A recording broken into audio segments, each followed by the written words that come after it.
Hello, I'm Nikki Bray. I'm a community music worker and a musician and songwriter. I'm going to talk to you about getting started with songwriting. Now, there isn't just one way to write a song. It can be a very different process depending on the songwriter and the type of song.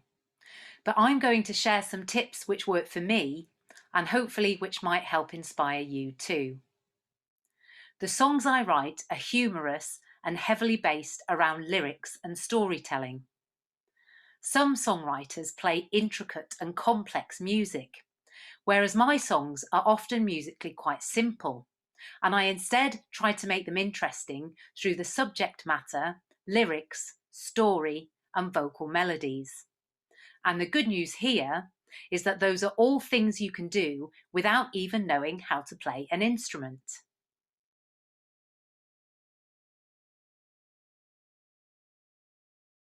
The first thing I need before I start writing a song is an idea. What exactly is it going to be about? There are other songwriters who prefer to sit down with an instrument and start coming up with musical ideas first. But for me, I can't do anything until I have that initial seed planted in my mind. I usually start with a broad theme and then think up a specific aspect to focus on.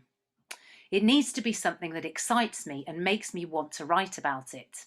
Once I've got that, I can't wait to get on with it and to find out myself what will happen in the story. Always make sure you write about something that interests and inspires you. The most important person to please with your song is yourself. So where can you find that initial inspiration? Here are some of the different sources of inspiration behind the songs I've written over the years.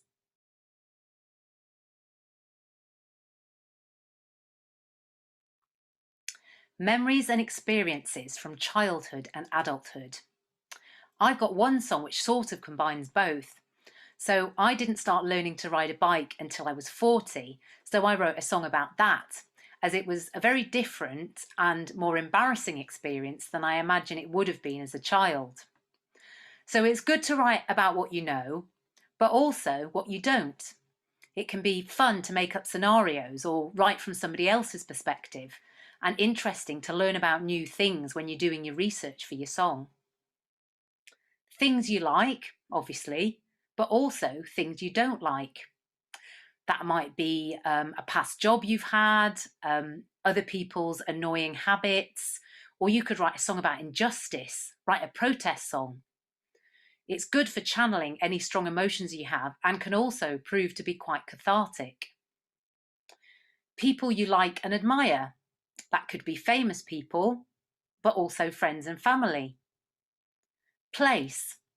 Write about where you come from, or your favourite place, or a place you'd like to visit, which could be a fictional place. Anecdotes and overheard conversations. So, as well as things you've experienced or observed, other people can provide a rich source of inspiration. So, for example, my cousin told me that she went grocery shopping one evening and couldn't understand why everyone was being so overfamiliar. And then she found out the supermarket was holding a singles night, which I thought was a great story for a funny song.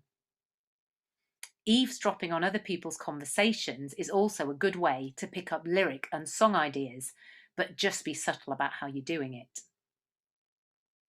Images, photos, and objects.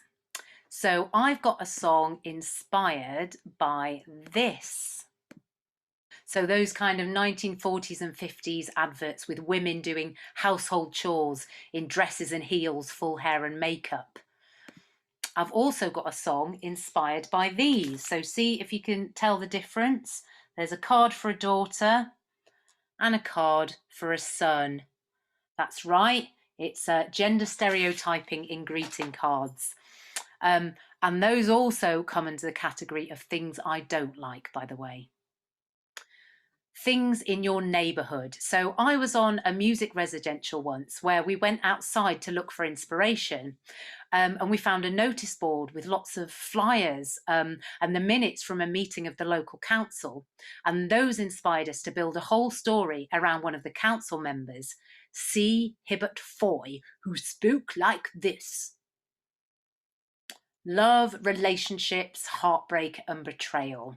So this is the classic inspiration behind loads of songs, but you can still bring a fresh perspective using your own experiences or imagination. Culture and popular culture.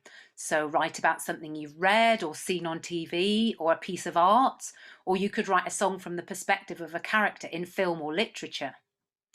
Music itself is a popular theme and can be very joyous. Songs about music you love, playing music, dancing.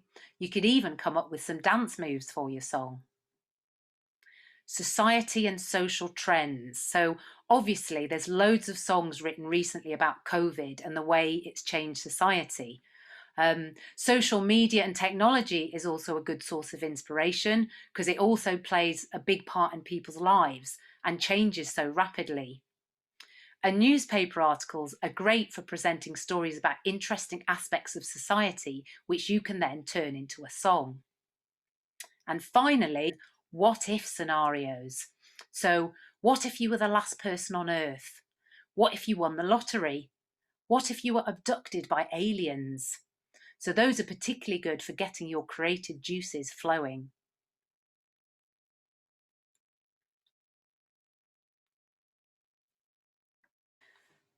So, now you've got your song idea, what do you do next? Well, the chorus of a song is supposed to be the most memorable part and often the most meaningful. So I often start by coming up with a lyrical idea and hook for the chorus. Don't be afraid to repeat the same line.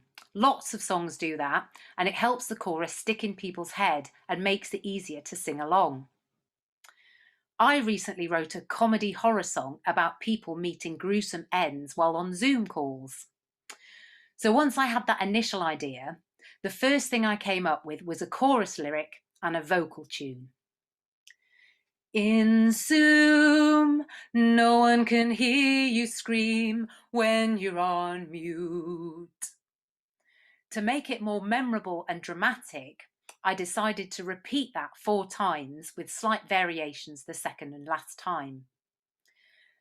Although most of my songs involve me playing something as well as singing, for this one, I didn't even pick up an instrument until I'd written the chorus. And even if you do play an instrument, it can be very freeing to write the vocal tune just using your voice as the instrument.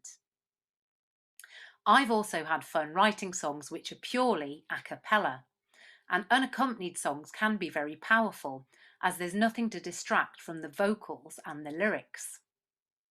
Now, at this point, I'd just like to say something about capturing your ideas.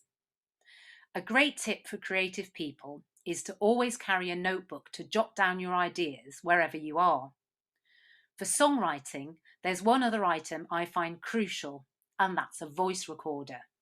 So I use the one on my phone just to record ideas for vocal tunes and even lyrics without tunes, as it isn't always practical to whip out a notebook. I often come up with ideas when I'm walking to work or out jogging, and it's much easier than just to use my phone. Do make sure you back up your recordings and rename them as something sensible. Otherwise, you'll find that you end up with something like this. And this, I speak from experience. Yeah, something like this. And then you'll have no idea which of those was that brilliant chorus idea you had the other day. Voice recorders are also great for coming up with ideas for harmonies. Now, let's take the first half of the chorus of my Zoom song. So here's one I recorded earlier. In Zoom, no one can hear you scream when you're on mute. In Zoom, no one can hear you scream when you're on mute. So now I'm going to play that back and add some harmonies. In Zoom, no one can hear you scream when you're on mute. In Zoom, no one can hear you scream when you're on mute. Obviously, if you then want to record yourself harmonising, you need another recording device, perhaps an old phone or the voice recorder on your laptop if you have one. I've got one barbershop style song that was made purely by doing that until I had 3 lots of backing vocals to sing along with live. So once you've got your chorus and recorded your ideas, it's good to zoom out, no pun intended, and consider the wider story and structure. What do you want to say in the first verse to introduce the story and get the listener's attention? How much of the story needs to be told before the chorus so that the chorus makes sense? Do you know how the song will end? Now, don't worry if not. Sometimes I know that before I start writing a song. Other times the ending comes to me as I'm writing it and getting more embroiled in the story. Now, a typical song structure is verse, chorus, middle eight, chorus, and maybe an extra chorus for good measure. The middle eight has a different tune from the verse and chorus, and you can also use it to vary the song in other ways, perhaps by singing in a different style, or using spoken word, or introducing a twist in the story. You don't have to stick to that structure. Sometimes songs start with a chorus, so they hit you right away with the catchiest bit. Listen to songs you like and see what structures they use and how they vary things. Now, if lyrics are a big focus for you, as they are for me, I've got one final tip for you. Once I have a song idea, I often make a list of things I'd like to mention in it, which I can then use to demonstrate and develop the story and also build rhymes around. For example, the barbershop song I mentioned before is about former England footballer Gary Lineker and how I felt when he started appearing in adverts for Walker's Crisps. I remember having a lot of fun making a list of crisp flavours and things to rhyme with them, ending up with parts like this.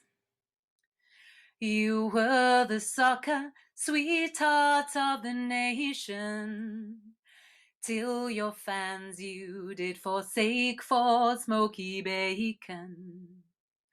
So tell me, Gary, what's your motivation to endorse Worcester sauce with evident elation?